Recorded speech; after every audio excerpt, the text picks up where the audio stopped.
Jacques Petit est un ancien chauffeur routier. Il y a 4 ans, une maladie lui ôte l'usage de ses jambes. Une nouvelle vie où il découvre que prendre le train en gare Schumann, c'est plutôt compliqué. Je voyage énormément, je trouvais ça super en fait, comme vous voyez ici, il y a le logo qui indique en fait comme quoi j'ai accès.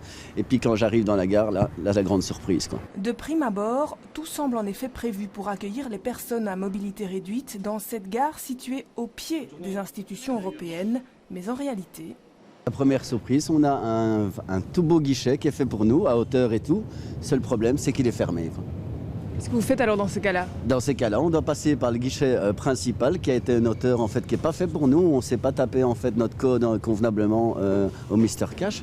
Et l'homme n'est pas au bout de ses surprises. Lorsque son train arrive en gare, impossible d'y monter faute de rampe. Et alors que le train prévoit l'accès aux personnes en chaise. Ce qui est absurde, c'est que justement c'est un petit matériel qu'il faut ramener, mais alors il faut le ramener soit de la gare du Nord, soit de la gare du Midi. On m'empêche de prendre le train.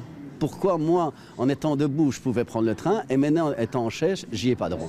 Une situation connue de la SNCB et justifiée par la configuration même de la gare Bruxelles-Schumann.